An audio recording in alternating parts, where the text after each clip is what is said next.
사무엘상 1장 1절에서 8절까지의 말씀.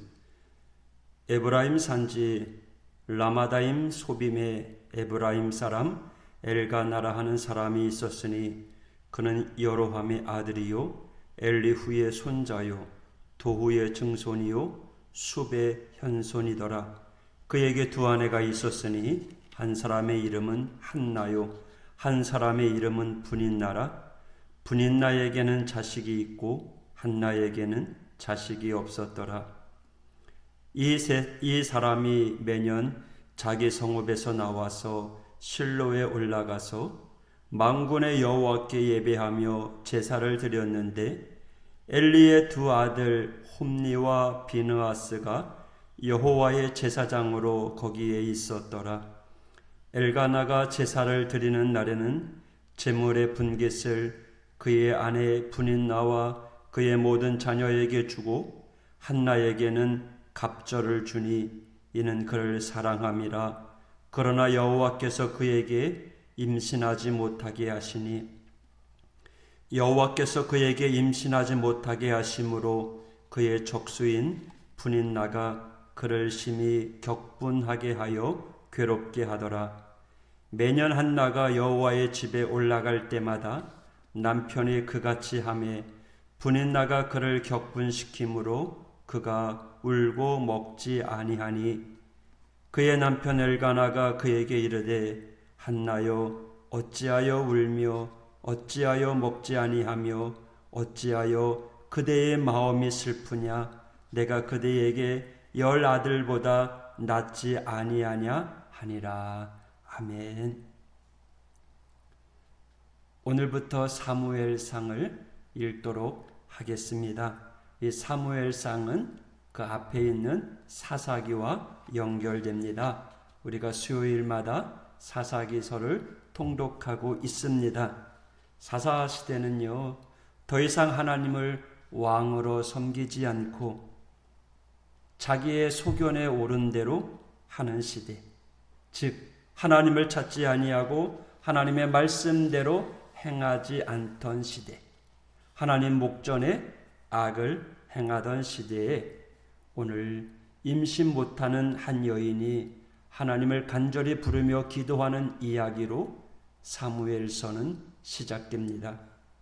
이 여인의 기도가 이스라엘의 역사를 바꾸기 시작합니다.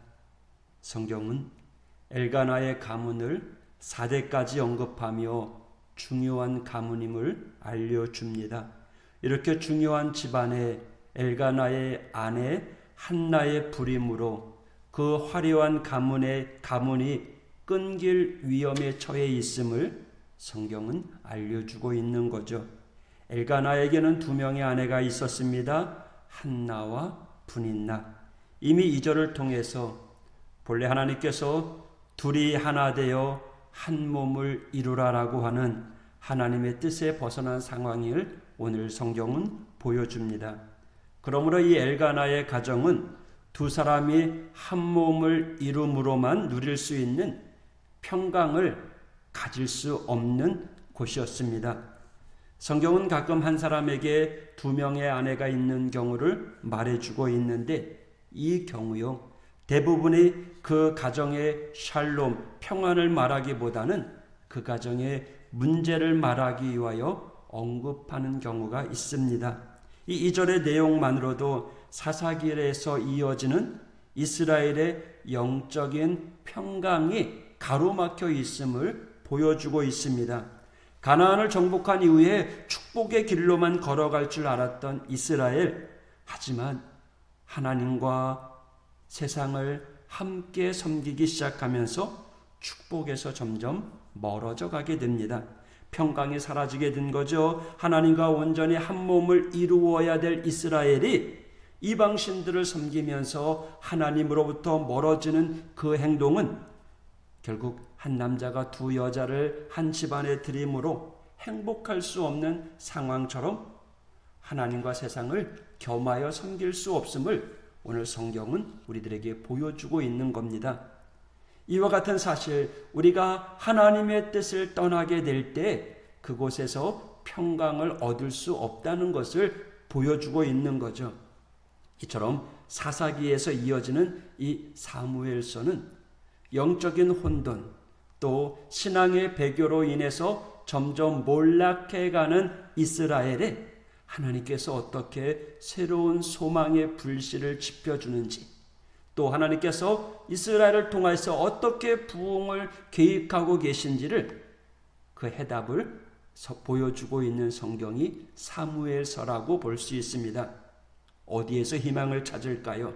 한나가 아이를 갖지 못하는 불임의 상황처럼 영적으로 하나님을 만나지 못하게 되면 영적인 불임의 상황입니다. 그러면 그 이스라엘은 어떠한 희망을 찾을 수 있을까요? 3절에 보시면 매년마다 하나님께 제사를 드리기 위해 실로에 올라갔다. 그때마다 두 아내를 데리고 함께 올라갔습니다.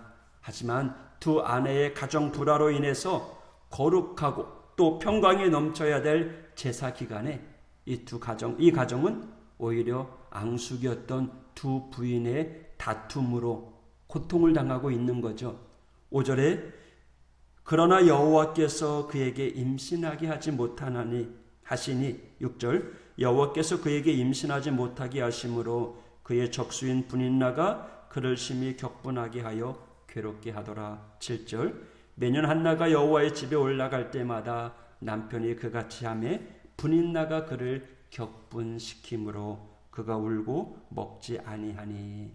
5절 하반절부터 7절까지 보여주듯이요, 축제가 되어야 될 그 예배가 지금 두 부인의 다툼으로 인해서 아이를 낳지 못한 한나에게는 고통의 날이 되었고, 그 슬픔과 고통은 남편조차도 위로해 줄 수 없었다라고 성경은 이야기합니다. 그 누구도 그 무엇으로도 위로도 이 불임의 고통에서 벗어나게 할 수 없습니다.